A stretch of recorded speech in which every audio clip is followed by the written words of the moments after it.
Welcome to episode 122 of the Shower Party Podcast. Yeah.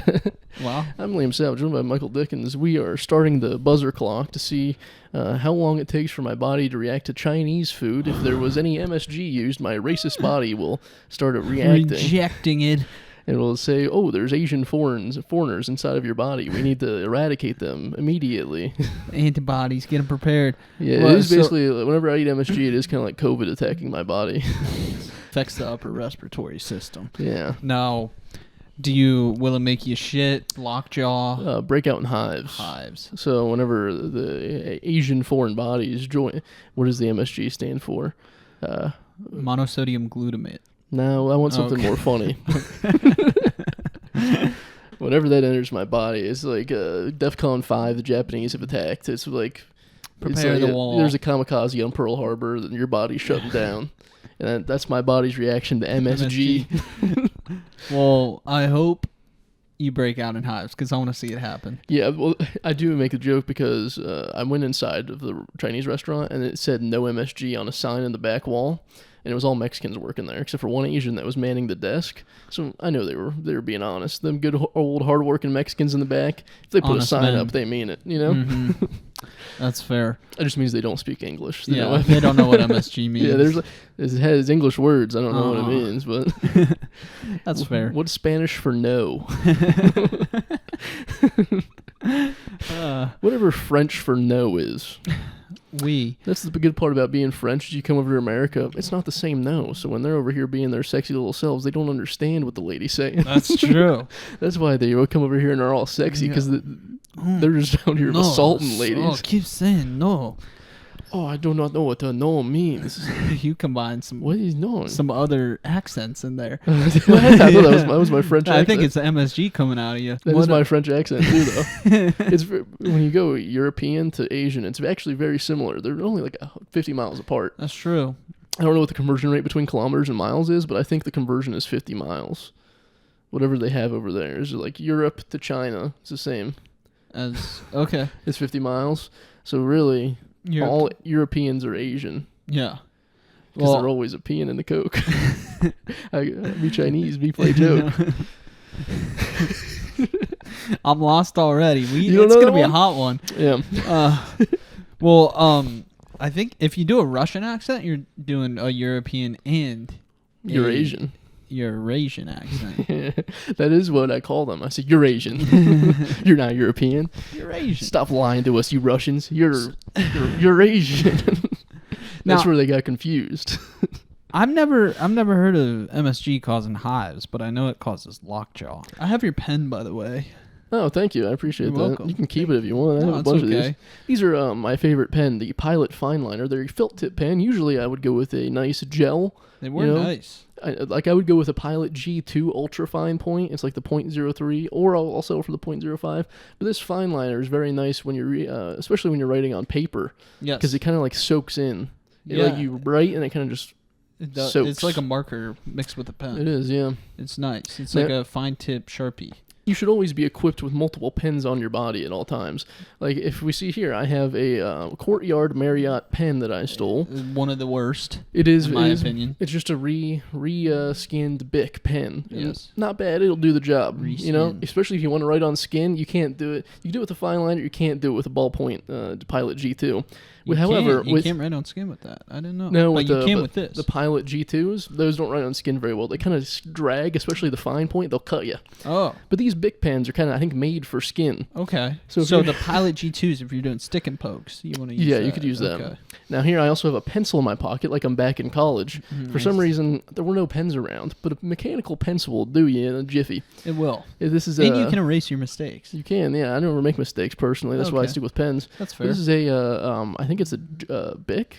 Probably a Bic. I see you have the clip missing from it. Yeah. What is that for? I usually it's for putting your thumb under and then eventually just gives. It off. It's for trying to pop the whole thing off without breaking it. Yeah, but then eventually it just breaks off at the stem. Yes. I could really go on about pens for a while. Pencils I'm not too versed in, but pens, dear God, don't let me.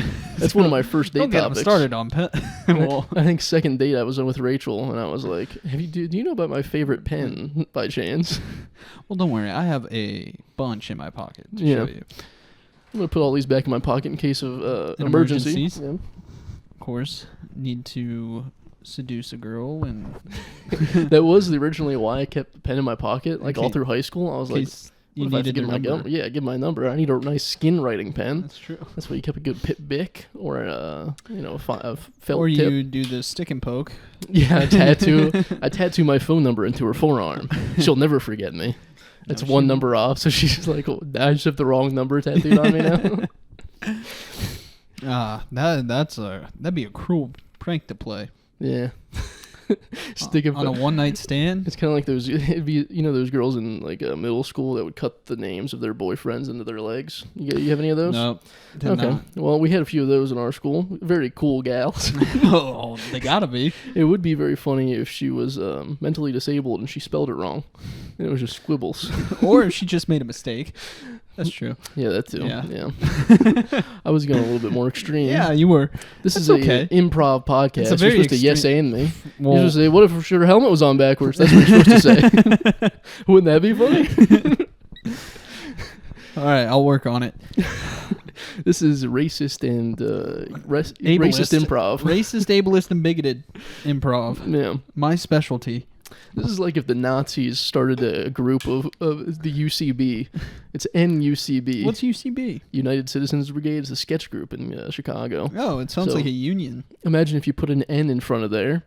It means Nazi, not the other one. Oh, okay. It could be another one. But instead, this is Nazi UCB. And it's just all of them going out there having a nice, fun time, putting on shows for the Jews. For the Jews? Well, they gotta spend the time somehow. They're in the camps. And they have to attract them, too. Yeah. Well, in case they go out of the camps, they got to attract them. That's how they get the agents. All the agents are Jewish, and they come over and they're like, "Oh, let me see this talent." Yes. And then it's all a bunch of Nazis, and they get them. They're like, "They're so funny. Would you like to be? Would you like to be one of my clientele?" And they're like, "Hey, get in this camp. Throw them in. We're so funny. We captured you all." Hey, I mean, yeah, I guess. Yes, sir. So what else is new with you? Not much. Just thinking about, Nazi UCB. Maybe I should start a chapter over here in Los Angeles. They're in, Chicago. Maybe I should bridge the gap. Is there an actual, Nazi... there might not be a Nazi UCB. I know we were joking on that, but... No, I think it's called the Blue Collar Comedy Tour. I think it's Larry the Cable Guy and Jeff Foxworthy. Who else was on that? Ron White? Yeah, I think he was like a feature act on there. Yeah, I think that was a NUCB. Yeah. Do you think he should have made his stage name Don White, like donning it? You put that's it a good on. one. That's pretty clever. That is like DON. Is it spelled DON? Yeah, whatever it is. Be. Don White would have been cool. And then he comes out in robes. The tribe. Imagine going to an open mic and you can't afford the real robe yet, and so he just takes a Courtyard Marriott robe and just puts it over his head like Cornholio and Beavis and Butthead and just cuts the eyes out. Then you get booed off stage because you're not one of them. Yeah. 'Cause you're not wearing the official business. Well, that pen came in handy. I wrote a 5-minute speech with it. 5 pages. Back into comedy via wedding. Yeah, that's the hardest I've ever killed. That's nice. This is the best I've done. Hell yeah. It was nice. I was the closer, and What would you say? Did you have anybody walk out? No one walked out. I made a fart joke. Oh, nice. Did you do any crowd work? No crowd work. Oh, that would have been fun. What do you do for a living? I'm out of practice. I could. Yeah. You're pointing at the groom's dad. Hey, you married? What do you do? Yeah. You start hitting. You in a relationship? You ever eat ass? You ever make a girl squirt? Smell my finger. Yeah. What's the percentage rate of people that you made cry? Oh, it was high. I'd say if it was, I made pretty much all the girls cry. I don't know what all the way. It is easy work. I made the groom cry. He didn't cry a single time except when I went up. You know what that means?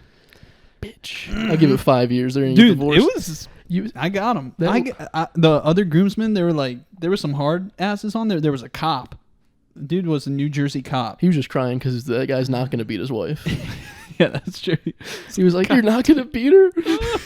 78% of my workforce beats our wives. Also, there was no black people there, so he couldn't. Get rough with anybody. He wasn't on edge. Yeah. He didn't have his service pistol. He was like, "This is gonna be an all-white wedding." All right, yeah, I can leave it in the car. Yeah, I'll just bring the mace. We'll bring a social worker to this one. Yeah, but I almost made some of the guys cry. Hell yeah, too. So did you officially make the groom cry? Did you see tears? Yeah, you have evidence? Did you have photo of this? My dad took a full video. Nice. So I haven't watched it yet. You but zoomed in on his face. You're laughing at him. He's like wiping tears. It's such a good way to alpha you're the alpha of the wedding. You went up there. You kept stoic because you already memorized the speech. Yeah. And then you're up there making everybody cry, including the groom. You have to fuck his wife now. You made him cry in front of him. I'm not going to do that.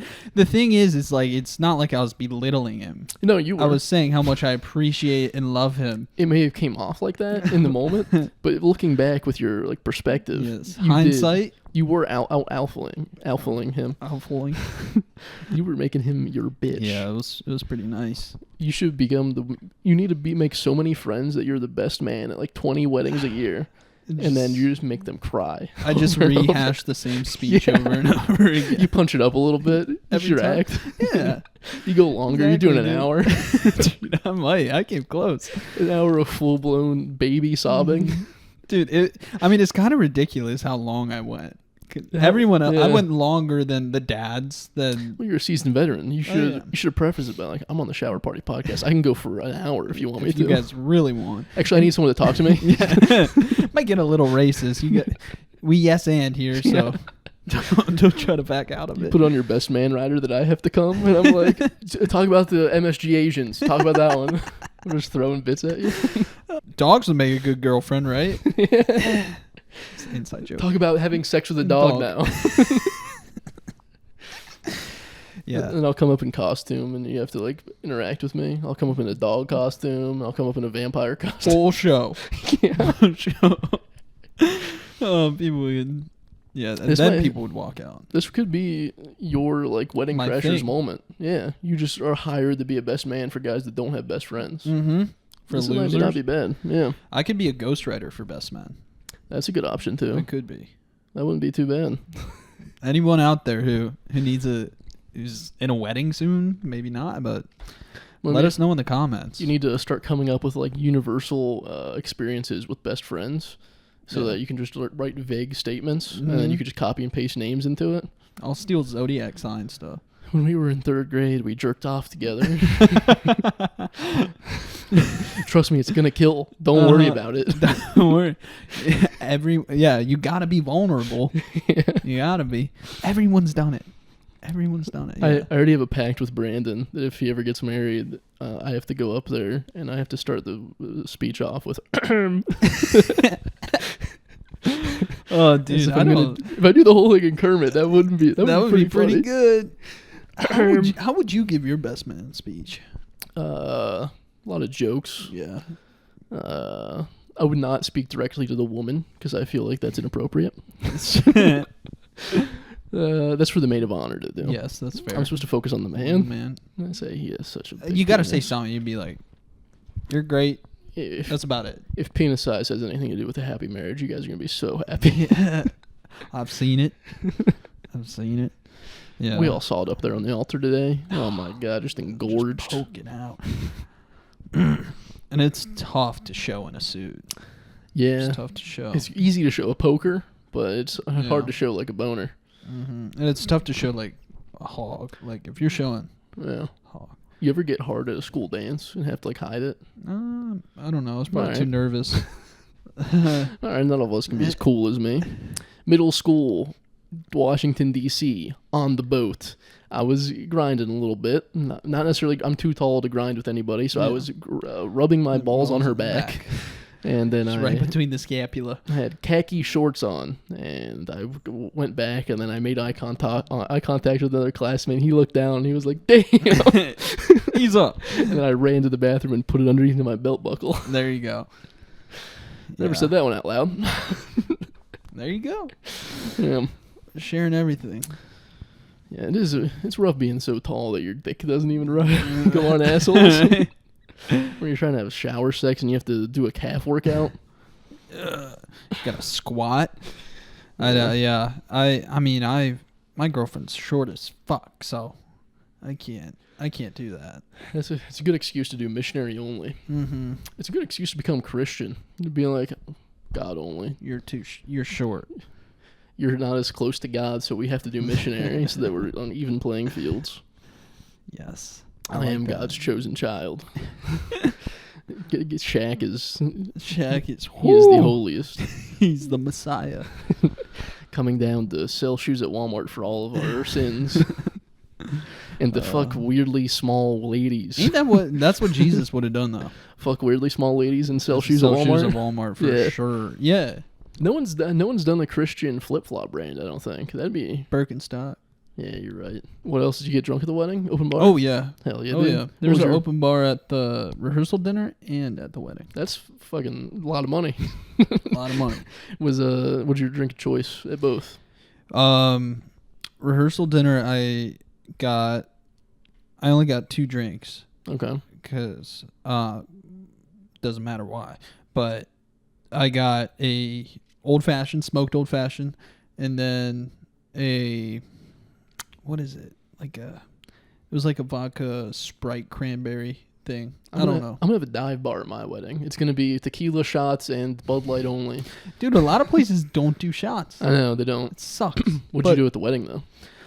They had their specialty drink of choice, which was like this. They did like a one for the couple. Yeah. Okay. It was Four Huckleberry Mule. Oh, okay. It was a mule and Huckleberry Finn, and then the other one they had like a combo drink that was just Hennessy and grape juice, yeah. And they called it Huckleberry Mule and the Grony Jim. Yeah, there you go. At one of those like slam poetry events at a library, they also sell alcohol. That'd be so funny. That would be perfect. This week we have Negroni Slim. No, it was good though. Too much syrup in the Huckleberry Mule, so kind of like too sweet.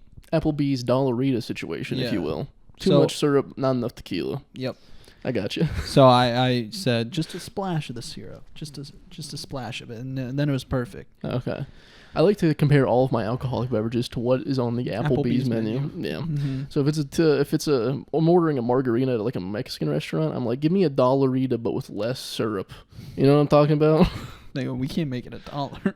Yeah, but like Applebee's does, so. And you guys are supposed to be real Mexicans. Applebee's is like for the whole family. That's right. So. The only time I've gotten Dollaritas was with you, and I was severely disappointed. I will say, I do like Applebee's. I like their 2 for $32 meals. You know, nice little deal action. Yeah. And their half price apps during happy hour. However, their alcohol selections are left to be desired. Yeah, much to be desired. Yes. Much to be desired. That's right. Their beers are always warm. You get the Big Brutus. It's called a Big Brutus if you get the tall glass. Yeah. Always warm. Really? Yeah, you get like a nice little Bud Light and it's just room temp. I'm like, what the fuck are you guys doing? They don't have fridges? I thought this was a fine establishment. Yeah. You guys couldn't get any ice? You can't put a keg? You guys don't put ice in your beer? I put ice in my wine. Yeah, me too. I want to go to a 3-star Michelin restaurant, and I want to bring my own bottle of Barefoot wine just to pay the uncorking fee and have them pour out a Barefoot wine into a nice little water glass for me. Not even one of their fancy cups. Yes, sir. I brought my own glasses as well, and I bring out a red Solo cup. Yes, please fill me up, as Toby Keith says. Oh, man. Yeah, dude, these groomsmen, man, like, 2 of them are extremely into whiskey, so they brought whiskey. Okay. And before the wedding, we were having red Solo cups with whiskey in it, and oh my god, that's rough. I we stayed at an Airbnb together the night before, and I poured myself like way too big a one. I took 2 sips, poured it in the other guy's cup. 75, 80 degrees, and just, I mean, the first part of the week was gloomy, but it was still warm, and then it was just beautiful the rest of the time. And I was like, this doesn't really feel like Ohio. Weather is fun, isn't it? Very fun. How about that Florida's weather, getting hit with another hurricane. How about that? Category 5. How's your dad doing? That little snowbird. His flight got canceled, so he's staying up in Ohio. Weird thing. Your mom is up in Ohio. Your dad's down in Florida. It's called a snowbird. I think he's out there sucking cum. He's trying to get all that snow in his mouth. He's got little seeds in his mouth. Got a point. He's out there at every bird feeder known as glory holes at the country club. That's right. You're just sucking all those little penises trying to get all the seed can before his dad comes. You're really trying to make my dad gay. I told you he had a blocked... blockage? You're like, he shoved something up there. Well, you told me he had a dick in his ass, and I was like, whoa, I didn't know your dad was gay. My dad's the furthest thing from. He had scar tissue up there. He was fucking that hard. I watched Forrest Gump last week. Oh. You know when you watch like an action movie and you're invigorated to go out and fight some people or like join the army? Yeah. That's how I feel when I watch Forrest Gump. You're invigorated to become... Yes. Started and run across the country. Yeah, I'm like, yeah, I am kind of an idiot if you think about it. I am kind of so dumb that I could solve race relations in America. That is kind of me. Well, I mean, I can relate to that. Because I watched that Nobody Wants This, where Kristen Bell dates a rabbi. Yeah. And I was like, I could be a rabbi. That lady dropped her that black lady dropped her notebook, and I picked it up, and I gave it back to her, and now civil rights has ended. I told Rosa Parks, stay in your seat. Don't move. Don't you get up. I know your shoes hurt. Mama said you can tell a lot about a person by their shoes. And they look uncomfy. You look like you've been through a lot. And your ancestors probably been through a lot. I watched a documentary about slaves in America, and those cloth shoes did not look comfortable. Moccasins. He gets them mixed up. Moccasins. That's not comfy. Jenny was a whore, but I loved her. I thought I could change her. She changed me. Yeah, the funniest part about Forrest Gump is the opening scene is a feather falls from the sky and lands on the world's hottest idiot. Tom Cruise? Yeah, on Forrest Gump's shoe, and he looks at the feather and he picks it up, opens his briefcase, and pulls out Curious George and puts it in the book. At this point in the movie, he does not even know Jenny has a child. So he just carries around Curious George for leisurely reading. Right from the beginning, they're like, he is criminally dumb. They're like, that set up the whole movie to be like, he shouldn't have been able to do any of this. It's a miracle that any of this happened. He is truly the God's luckiest bastard. Man, that's a good... did you see that on Watch Mojo? Like, 25 things you missed in Forrest Gump. No, I legitimately watched the movie. Yeah. And I was like, I saw it immediately, and I just got to write a stand-up joke about this. I wrote it, told it, bombed. I knew it would. Because basically I just said, he's a dumb little monkey. I went up there, and I was like, Curious George. Forrest Gump is Curious George. He's just a dumb little monkey playing ping pong for peanuts. Yeah. I can see why. Yeah. I went up there and said, he's criminally dumb. People didn't like that. Yeah, I don't want to burst the bubble on that one. They would have liked it a lot more. Curious George in The Case of the Criminally... That's a good Goosebumps book. Woo! Our nice little Judy B. Jones. Party boys. Judy B. Jones in The Case of the Criminally... Magic School Bus. Mrs. Frizzle takes them on a real road trip onto Forrest Gump's mind. It's just a bunch of peanuts in there and ping pong battles, shrimp. It's just the conglomerations of all of the other people's personalities. It's Inside Out. Yeah, except in there, just dust and it's shrimp. It's just happy. Yeah. That's all it is. It's just happy. Yeah. Well, he gets sad when... the thing is about him is he doesn't even understand his own emotions, because he said, and for one day, I just started running. And for no reason at all, I just started running. And it literally is the day that Jenny left him. He's like, I don't even know why I'm sad. I'm just going to run. Yeah. Well, that's better than what most people do when they're depressed. Yeah. By the way, I don't believe Jenny. I don't believe that that's his child at all. Was it black? Yeah. That makes so good. He kind of looks like Bubba. Yeah. You probably swap blood when he was dying and all that. Oh, that makes sense. Oh yeah, I hugged Bubba. I guess the black transferred from his body to mine. What did he name the kid? Did he name him Bubba? No, she named him Forrest Gump Jr. Oh, okay. Which is also very fun. At the beginning of the movie is also my mom named me after one of the most famous Ku Klux Klan members, and they just were like, yeah, let's continue this tradition. Let's really? do it. Yeah, it was. I didn't know that. The reason was, Mama said that. Oh, what is it? To find the good in people, no matter their past. That's crazy. Yeah, it is very funny that he's saying all this to a black lady. Like, the black lady only lasts the first 10 minutes of the film, and then she's like, I gotta get on the bus. I gotta leave. You're getting real. Don't move your seat. Yeah. Sit up front. Yeah. Yeah. And then he explains how he met Elvis, and she's like, he just stole black music. It's so... the first black lady's mind is probably like, I just met the most racist, retarded man in my life. Yeah, probably. And none of it was true. Yeah. None of this is most true. Racist, dumb liar in my life. Forrest isn't even his real name.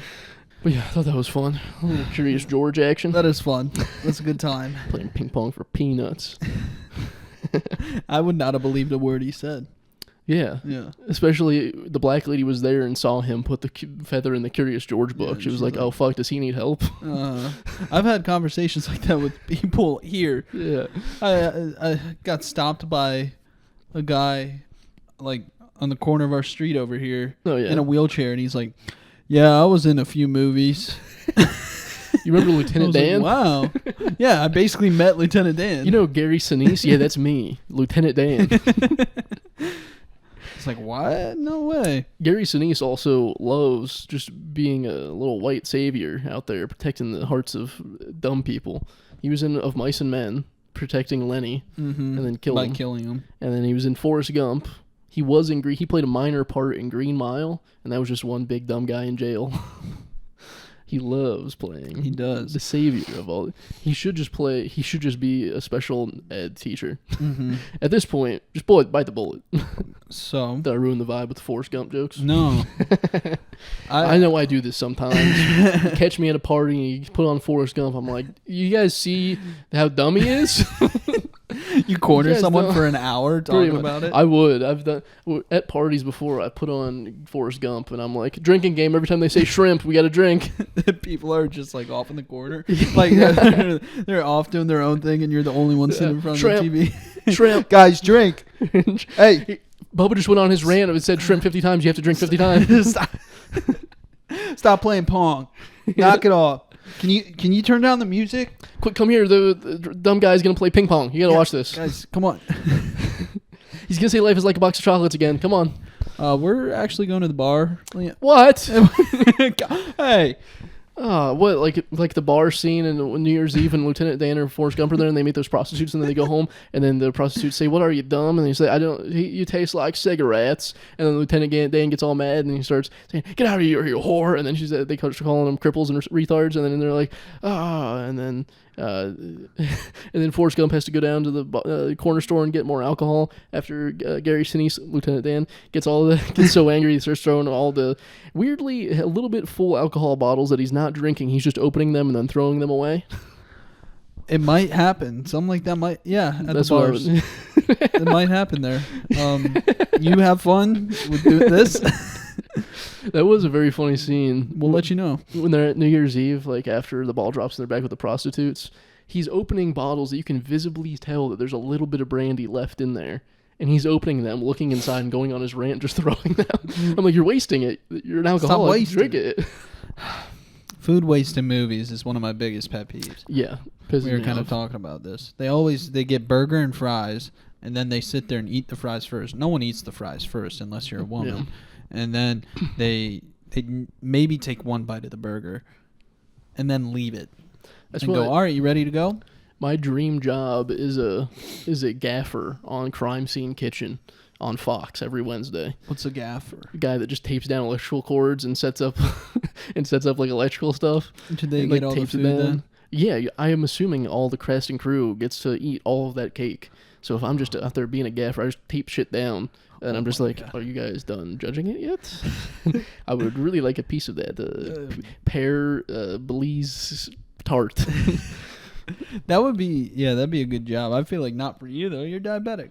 Yeah, this is my final moments. That's my dream job for a reason. It's the last job I'll ever have. You would be good on like Chopped or something, some. Yeah, some with a lot of meat. Mm-hmm. A lot of meat. Those gaffers got to be fat though. Oh yeah. Huge. All those camera workers, from my understanding, are just like blue collar guys that instead of being like a plumber, they just hold a camera. That sounds like a nice job. Yeah.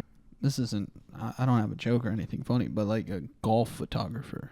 Actually, dude, those cameras that's the hardest job. Huge. Yeah. They're like heavy, and they have them here, and they just walk around with them for 10 hours. Here's a little funny story for you. This is like a golf guy that you might be empathize to. Okay. He was a videographer for sports, namely golf, because he was so good at tracking the ball. Like he was like known for just being so good at it. And then one day, he was getting older, and he got Parkinson's, and he can no longer track the ball as well. And he killed himself. Did you just make that up?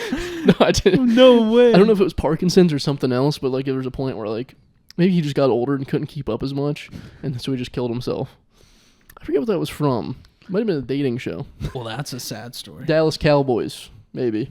The Dallas Cowboys? Dallas Cowboys cheerleaders. That's exactly what it was. One of their dads killed themselves after they couldn't keep up anymore. The dad did it.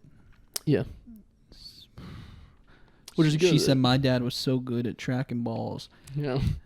Then he got the shakes. That's why my high school years were actually very eventful. Always walked in on me. So good at tracking white balls. Yeah. It was Texas, so they're white balls. Of course. That's a sad story. That could be your dream. That could be my dream. But I don't want to get Parkinson's. So good at golf that you have to kill yourself when you're not good at it anymore. Mm-hmm. Being a professional athlete and then hitting your decline, it's got to be rough. Yeah. So what do you do? That's why Michael Phelps is now just talking about mental health. And that's why, like, Michael Vick, he knew he was on the decline, so he was like, let's just fucking fight these dogs. Yeah. If I can't do the sports, I'll at least be a coach. Yeah. You know what they say, you can't do, you teach. Yep. I'm teaching these dogs how to fight. I can't get hit anymore. Why didn't he teach just football? Yeah. Why not that?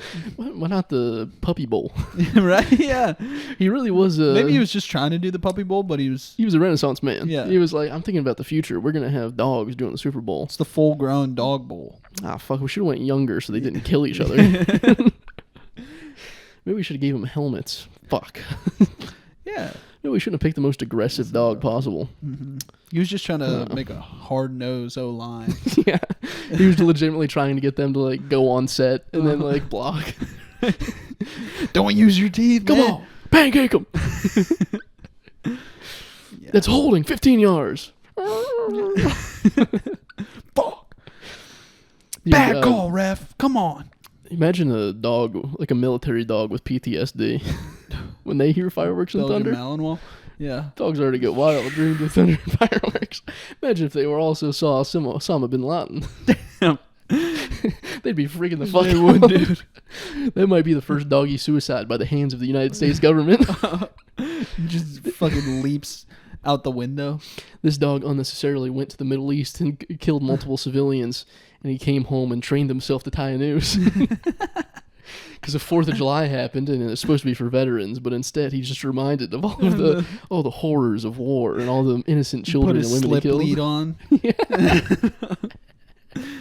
Yeah. And he just kept pulling until he died. And then all this conspiracy theories come out like, no, he was just jerking off. He was really into autoerotic asphyxiation.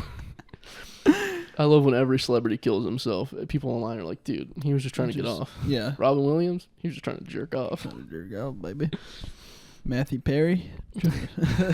He just was in a ketamine hot tub bath, and he was trying to make little floaters in there. It was honestly probably what he was doing. Dude.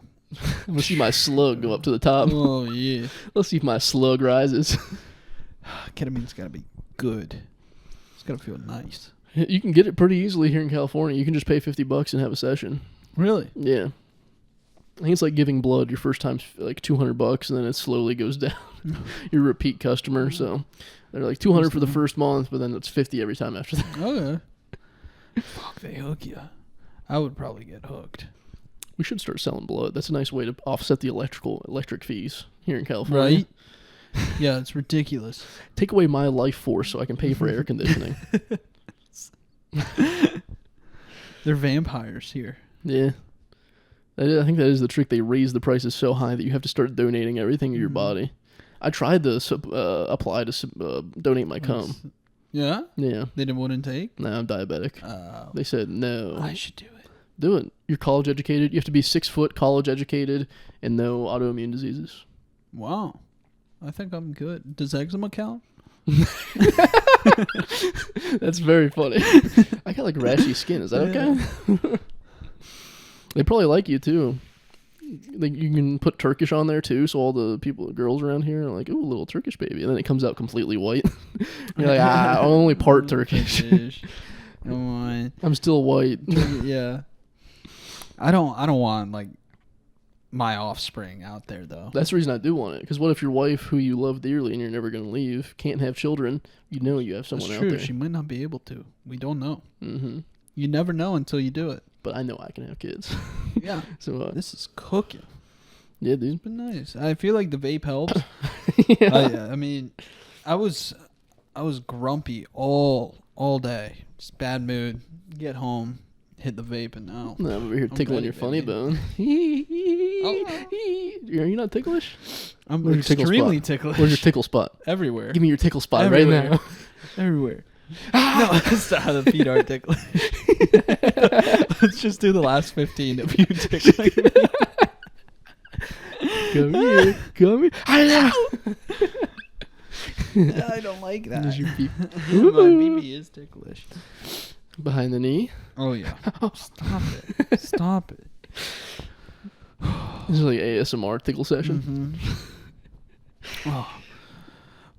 What else happened this week with me? I was in the hotel for 4 days alone. Wax City. I went to Wax City, Maryland for 4 days. Whacktown. Whacktown, USA. That was me sitting in the hotel room. You wouldn't believe. Then the second day, I saw there was like a thermostat up in the corner. It looked exactly like a camera, and I was like with my penis out, ready to go pee. I just went up to the camera and put a towel over it. The camera. Yeah. I left with a towel on that. So the maid definitely came in and was like, "What the fuck?" This man jerked off so much that he had to put a camera. He had to cover the thermostat. Yeah. What was this guy doing? Yeah. Paranoid schizophrenic. Worst part about a hotel is if you're too lazy to get up and throw away your tissues, it reeks the next day. Yeah, and you don't realize until you walk in there. Yeah. After coming back. You leave a cum rag out for 12 hours. It's a rough scene. God. Yeah, I remember when I was in like high school, I'd come back into my bedroom and the trash would be filled. Oh God. And I'm like, that's what that smells like? No, I've only ever jerked off in a bedroom when it's a hotel. Otherwise, it's strictly bathroom. Yeah. I never had a lock on my door growing up. Never. Like we moved in, the lock was broken, and then they're like, it. "Nah, it's fine." Yeah, they never he fixed it. He doesn't need to lock his door. Yeah. Originally, when we moved in, the locks were on the outside, so you could lock people in. What? Yeah. That's. They said they locked the dogs in because they learned how to unlock it, but it wasn't like the ones where you could just twist. It was like you flipped it and then it locked. Well, I don't think might have been able to. I don't think the dogs learned to do the little twisty you thing. Might have just had some creepy. Yeah. Ex-residents. It was all the kids' rooms had locks on the outside. I don't like that. And there was so much dog hair that, like, in the den, they had no carpet. They just had cement. They had, like, 4 dogs. Yeah, it was wild. My God. My parents have had bad luck with houses. The first house my mom moved into, there was monkey shit on the walls and in the fridge. The guy had a monkey. He just kept him in, like, the dining room kitchen area, and the shit was just caked. Like, curtains stuck to the wall from monkey shit. What the fuck? Yeah. They probably got it cheap, though. Yeah. Yeah. So there's a lot of, cleanup. It is if you go to like a hoarder's house, that is how you get your dream home. Mm-hmm. Get a hoarder's house, a little black mold, never hurt you. You get to die faster so that you don't have to pay off the dream home. You get in there and then you're just too lazy to clean up the mess. Get a 30-year mortgage, 15 years in, you're like, fuck, I thought we got cancer from all the black mold already, and you get refinanced for another 30 years. And you're like, let's hope another 15 years I die so I don't have to pay this bitch off. Oh, man, that would suck. I'm paying so much interest on this home. Why doesn't the black mold take me already? How did those pass inspection? Well, like black mold and asbestos? Yeah, how did, like, some of these houses? There's, like, this guy was telling me that he could buy this house for, like, $13K because it got burnt down. So it's not a house. It's more like it's just rubble. Yeah, a piece of rubble. Yeah. Basement's flooded. It's just a pool. Mm-hmm. You can get a nice plot of land with a pool. Man, God made it. God made pool. Yeah. It's a pond. My great-grandmother's house in West Virginia sold for $5,000. 5-bedroom, 2.5 bath, made in 1900 or 1850 or something like that. $5,000. Yeah. It was pretty small for a 5-bedroom, but still, it went up for auction. And the starting bid, they didn't like say, hey, $200. Yeah, they didn't say, hey, we're going to start this at $5,000. Then it was like my crazy aunt, I think that's dead now, and she was like $200, literally, and then it just started there, and then it went up to $5K, and they're like, all right, sold. Bro, imagine getting a house for $200. It'd be wild. I mean, $5K is ridiculous. And then they complained that I spent half that on a guitar. That's true. You know how many guitars how many homes you could buy with that guitar? Dude, half of one at least. Yeah. And then they complained about not having enough of an inheritance. They're like, what happened to all the money? Bitch, you started at $200. Yeah. What happened to all the money from the house? It's $5,000. Yeah. That paid for the Just casket. take your equity. Yeah. I learned what equity meant this weekend. Oh, yeah? I don't think I used it right there. A lot of business majors at this wedding? You trying to impress them or something? It's Ohioans who don't move out of their hometown, so they just buy homes. They're just going to real estate? Yeah, pretty much. How many real estate friends do you have that like are licensed real estate people now? There's just this one guy who works for like a real estate company. Oh, okay. He was one of the groomsmen. The other, he owns his own remodeling company, and he has like 3 properties, or 3, I think. And I'm like, bro, yeah, it's pretty crazy. As well. I'm proud of him. And we're over here trying to turn off the air conditioning so the price of the electric goes low. Yeah, right. It's fucking ridiculous. We just gotta get into something. How did Forrest Gump do it? Lucrative. If we just buy a boat, and then we wait until a hurricane happens and it destroys all the other boats, then we're the last remaining ship in Louisiana, and we can get all the shrimp, and we can start Salvage Dickens shrimping company. Salvage Dick. Yeah, Salvage Dick. Shrimp Dick Salvage. There you go. That's just me and you out there sailing the Gulf of Mexico, just trying to get a bunch of shrimp. We could probably do that in Florida. A lot of these boats are getting wiped. If we go down there right now, these 2 hurricanes are hitting. If we go down there and we make a little $1 million investment, if we can scrimp and save $1 million by the time this hurricane hits, we got 2 weeks. We got to get $1 million. This is moving at 9 miles an hour, so we got some time. We got 20 minutes. This is like the reverse of that Richard Pryor movie where he used to spend $1 million in a week. I've never seen that movie. I've never seen it either. Like, I just know the concept. Wow. There's a lot of movies out there that I like read the synopsis on IMDb and I'm like, yeah, I basically watched it. That's what I did with books. Yeah. You can do it with movies. Yeah. Yeah. And I say the book's way better. Oh, I saw The Joker. Yeah? Yeah, I like like synopsis? Yeah. I watched the Cliff Notes of The Joker too. I watched a YouTube recap. I'm always scared. Every theater, I'm always scared of a school shooter. Oh my god! Especially those dark ones. I call every mass shooter a school shooter. But yeah, it's just after school hours. So. Yeah. It's just like what was it called? Surround care. Surround care. Is that what they called it at your place? Mm-mm. Oh, after school, if you're like your parents worked late, they were just like it's called surround care. Oh, okay, yeah. I always wanted to go there, but I had good parents that loved me. Yeah, I went there, so. Yep. Well, your dad was out there cruising out for dick. For dick, dude. He had bandanas in his pockets, just like purple bandanas all day long. Thinking, I'm out for anything. Yeah. Walking in Goodyear Heights, just out with his bandanas. All right, Dad. Fuck. All right. I think we're good to go. We got 5 minutes. You want to do a rapid round? Yeah. No, stop. Little tickle. We can do a little pillow fight tickle session in the next 5 minutes. Fuck no. I think we're good. I have nothing else to talk about, so that's why I think we're good. Me neither. I probably do. I always think of stuff right after this ends. Yeah, me too. So this has been episode 122 of the Shower Party Podcast. Tell a friend, tell your mom. Tell a friend. I have stickers that I just bought and they came in the mail. I'm going to put them all over Los Angeles. I'm going to graffiti Los Angeles with dumb podcast stickers. Keep an eye out in the bar bathrooms. Yeah, every time you go to a bar, just think, is there a shower party in here? All right. See ya. Bye.